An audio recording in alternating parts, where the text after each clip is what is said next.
السلام عليكم. قصة وقضية اليوم من دوك القصص اللي كنسمعو عليهم تيقول لك ما دير حسنة ما يطرى باس، وهي هذا عبد الله الشديدي دار واحد الحسنة ورجعت له بالشر، ولكن لولا لطف الله سبحانه وتعالى كون مشى فيها. المهم، منذ سنوات عبد الله الشديدي كان متعود يدوز العطلة ديالو ديال الصيف في واحد المنطقة سميتها سطيحة نواحي مدينة شفشاون، كتواجد على الساحل المتوسطي. ومني خدا التقاعد ديالو كان خدام هو كتقني في واحد المعمل ديال النسيج في فاس، وساكن في فاس.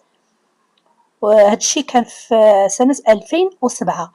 مني هذيك المدينة أولا ديك الناحية كتعجبو بزاف، سطيحة كتعجبو بزاف، قدر أنه يبني فيها واحد الدويرة تما ديال الصيف، يمشي يصيف فيها ويدوز فيها هذيك عطلة ديال نهاية الأسبوع.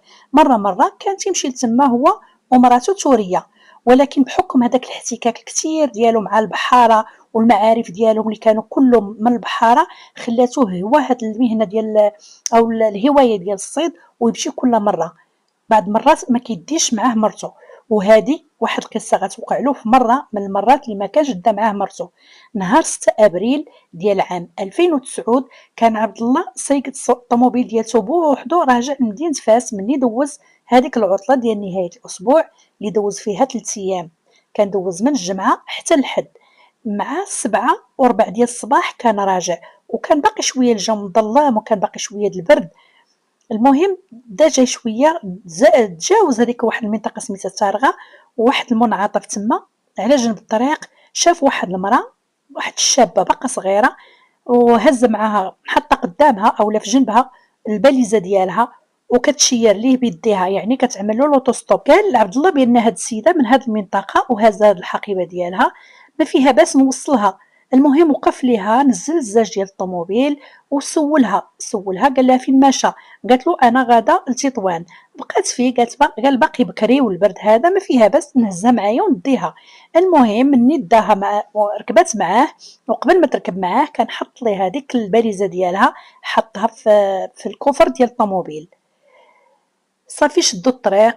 هي هاد السيده تكون عندها ديك 20 21 22 هكا، في العشرينيات من العمر ديالها بالضبط. المهم الله اعلم بالضبط شحال.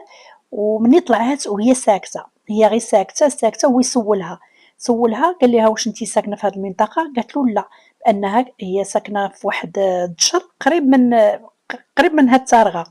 وفهم من الحديث ديالها بانها كتسكن في مدينه تطوان، وبانها جات غير كتزور واحد العائله ديالها. ومن بعد واحد شويه ويتخرج واحد من الصاك ديالها ديال اليد، الصاك اليدوي ديالها، خرجت واحد البلاستيكه فيها الحلوى ديال الافراح. وهي فاش غادي يعرف باللي راه كانت عند اختها، كانت عندها حفل ديال العقيقه، ومن عندها منين جابت هاد الحليوه وعرضاتو ياكل معاها. فعلا حتى هو خدا واحد الحليوه قال لها شكرا.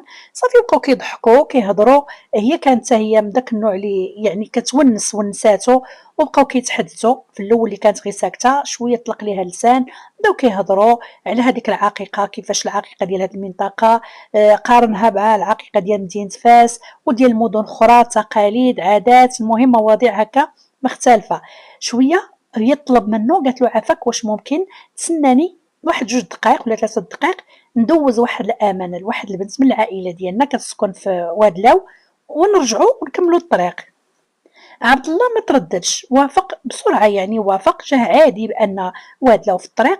المهم وقف بها، من يوصلوا لوادلاو وقفوا، وكان واحد الثقيل في الصباح، كان واحد الهدوء، كل شيء باقي ناعس، كيبانوا لك غير الوليدات ديال المدرسه اللي غادي لمدرستهم وصافي. المهم دخلوا، نزلوا من الطوموبيل، هي خلات هذيك الباليزه ديالها في الكوفر ديال الطوموبيل، هزت معها غير السويك ديالها صغيور، ونزل معاها هوايه ودخلها حتى لدوك الدروبه، وبقى واقف كيتسناها، وهي ماشى حتى غبرات ما بقاتش كتبان ليه. المهم بقى كيتسنى فيها، دازت 10 دقائق الاولى وما جاتش، ومن بعد دازت 20 دقيقه الثانيه وما جاتش، وبدا عبد الله كيتقلق، بالاخص بانها ما خداتش الباليزه ديالها. مني طولات بزاف، الناس غاديين شويه بدا كيطلع، يعني بدا كيبان الضو بزاف، الناس بداو كيحلوا الشراجم ديالهم، بداو الناس كيخرجوا تيتحركوا، وهو واقف تما. بحكم ان المنطقه صغيره، الغادي كيشوف والراجع كيشوف، وهو ما عرفش كيفاش يتصرف، ما يمكنش يمشي ومعاه هذيك الشنطه. شويه مني تعطلات عليه بزاف، الشكوك ديالو مرة تيقول يمكن وقعت ليها شي حاجة لدرجة أنه مشى دخل وسط دوك الدروبة مشى كيقلب، ولكن ما هذيك البلاصة داك الدرب اللي كان في الاخر ديالو كان مقطوع وكان موراه غير واحد الخلا. شويه تاني بدات كتجي شكوك اخرى ياك ما هازه معاها مخدرات الله يستر ولا شي حاجه، تاني قال لكم كانت هازه مخدرات ما يمكنش غتخلي زباله الفلوس عندي في الطوموبيل وغتمشي. بقى كيتردد مني كملات الساعه مبقاش قادر يتسنى اكثر من هكذاك، قال مع راسو خصو يحل هذيك الشنطه ويشوف شنو فيها. مني غادي يحلها غادي يلقى عامره فيها بوشرويط، هذاك الثوب ولا بوشرويط اللي فيها بحال اللي ملفوفه فيه شي حاجه، ما فهمش شنو كاين تما. كيحل فيها بشويه بشويه شويه تبان ليه واحد الرجل ديال الرضيع.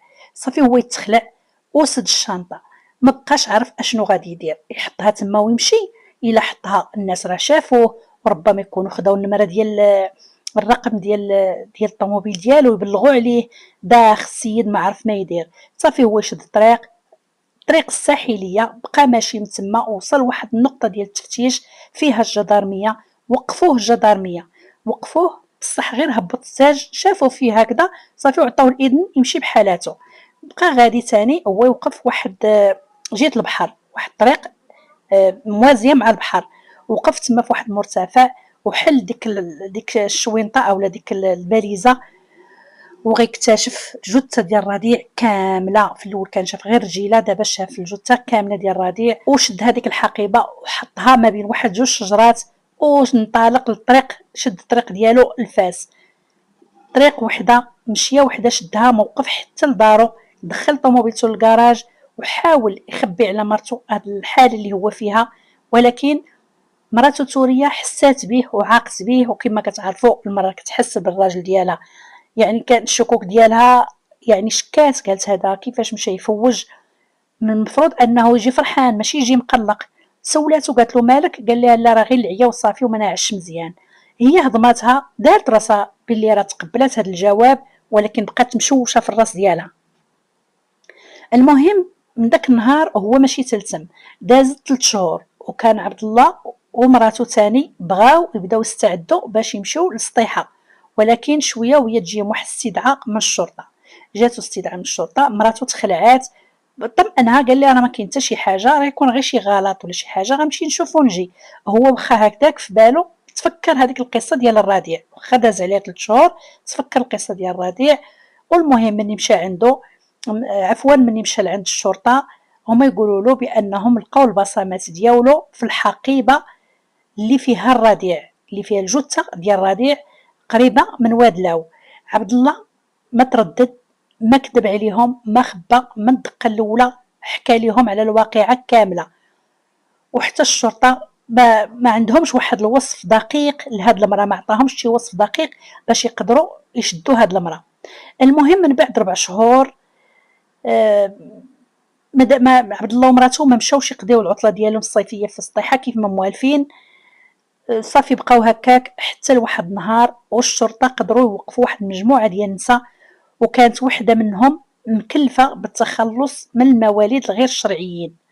مني جابوا عبد الله بسهوله تعرف على المراه، يعني كانت سميتها ناديه، كانت ناديه في العشرينات من عمرها، يعني كانت وسط هذوك النساء بسهوله تعرف عليها.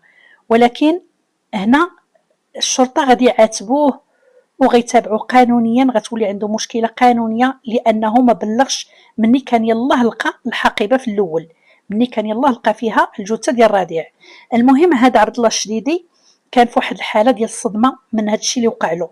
الشرطه كانت متاكده بلي هو راه ما عندوش يد في الجريمه، ولكن كان عليهم يتبعوا الاجراءات القانونيه، خصوصا وانه ما بلغش من الاول.